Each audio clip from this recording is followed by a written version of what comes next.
our YouTube channel dedicated to exploring and perhaps even defining and improving what our lives are like in that last third. It can be exciting, this time of potential reinvention, discovery, and letting go. I'm Dr. Adam Sheck, a clinical psychologist for the last almost 30 years and your host.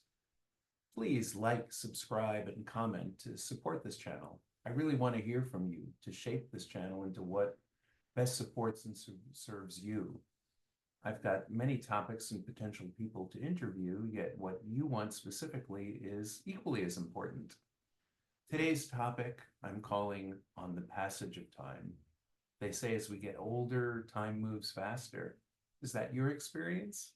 I understand the concept, yet for me, some days just drag on excruciatingly slow. Some go in the blink of an eye. In the blink of an eye, my snap is going. Something else to deal with in the third act. Anyway, looking back, I really do look back and ask myself, where'd the time go? I'm stunned that my 45th college reunion was earlier this year. Where did the time go? I can still remember playing pinball in the student center there. How's that for dating myself?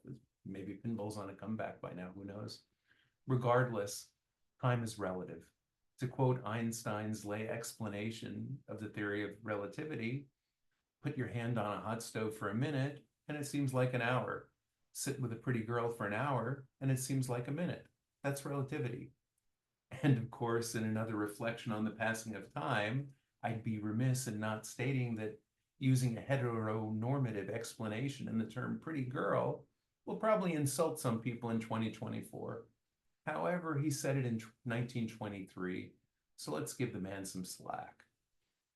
I digress, though, which many of us in the third act also find ourselves doing from time to time, staying, on topic, on focus. Back to the passage of time. I was speaking with my dear friend Maury the other day. Maury's 98 years old. He's my ex's dad, whom I still speak with every day and really treasure, and I've known him oh, probably 10 years by now, maybe a little longer. But he is a man who embodies that passage of time and having to adjust to change. Just think about what it's like. He was born in 1925. From radio to television to records and CDs, DVDs, computers to iPhones. I bought him his first one maybe 6 years ago. Never did figure it out, but could play solitaire. From vacuum tubes to transistors to integrated circuits, computers that used to take up, the entire floor of an office building to ones you can hold in your hand. Ones you can hold in your hand that are vastly more powerful.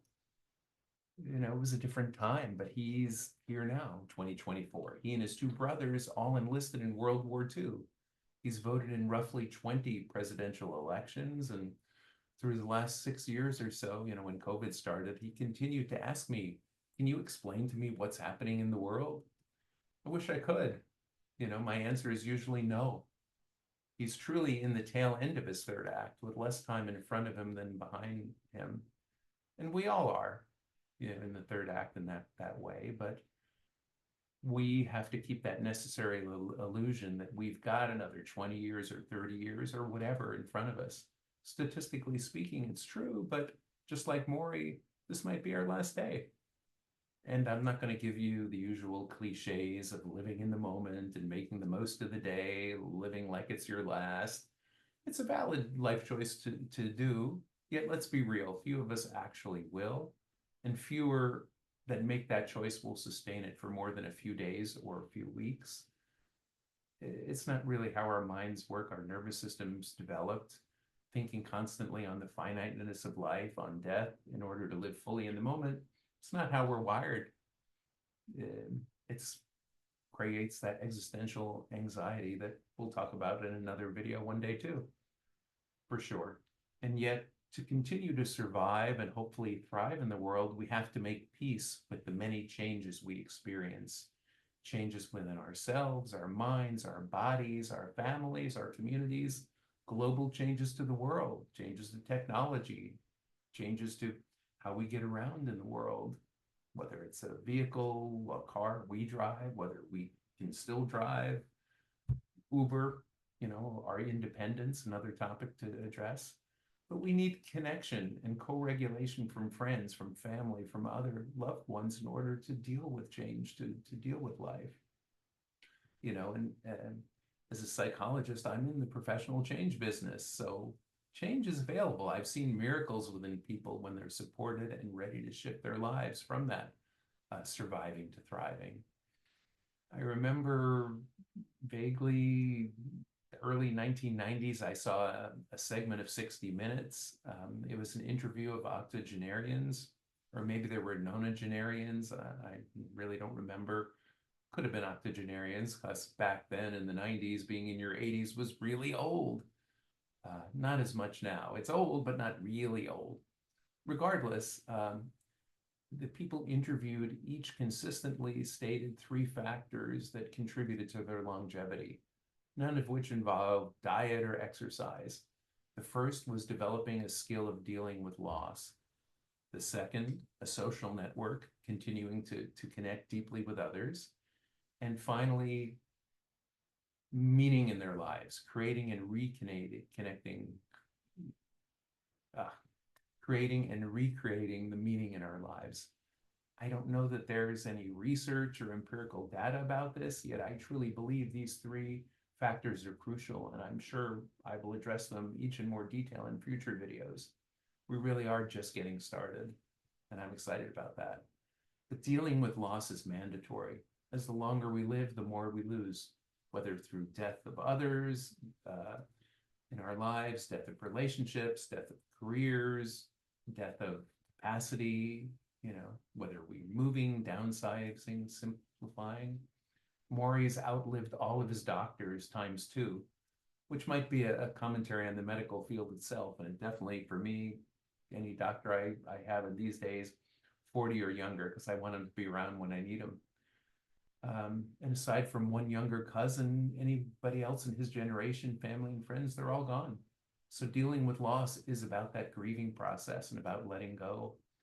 And as we navigate the 3rd act, we may find that letting go of some of our old beliefs and attachments, grievances, vendettas will help us to lighten our load and continue our journey a little less burdened, a little more easily, a little more agilely. Is that a word, agilely? It is now. Letting go of our old ideas of life, what it should be or what it should have been, our disappointments, so much to let go of, what doesn't work for us now, perhaps what never worked for us. Letting go of our old identities to embrace our new ones. Letting go of what we're capable of in the past. Letting go of phones that make noise in the middle of things. Of course, a social network, support from others is also important. And a bigger challenge for some of us who are more introverted like myself.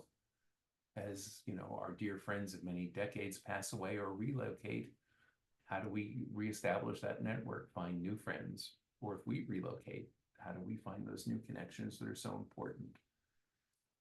And finally, that third, creating meaning in our life, redefining what that meaning is now, today. It's an ongoing and sometimes even a satisfying effort. Sometimes the struggle is satisfying, the journey versus destination. Not to be too existential, if there is an inherent meaning to life, then our job, our purpose on the planet is to connect with it, align with it, live with it, or live it. And if there's no intrinsic meaning to life, then if it's all extrinsic, life is what we choose to make it, in which case it's our job to connect to our own inner truth and desires, align with them, and live them more fully. Either way, whichever place you're coming from, or some combination, the task is pretty much the same. So these are some of my thoughts on the passage of time and the 3rd act. If any of this contact has been interesting to you, touches you, intrigues you, stimulates you, please feel free to share your thoughts and comments on the page, and perhaps we may engage in some discussion there. And if it's touched you, please share the Third Act channel with those in your life that might benefit. It's early on. I'm just starting it, and I really appreciate that. And perhaps we can build community here. We're all in this together, after all. So I'm Dr. Adam Sheck of the Third Act, and I am wishing you the best. Stay engaged, stay healthy, stay involved.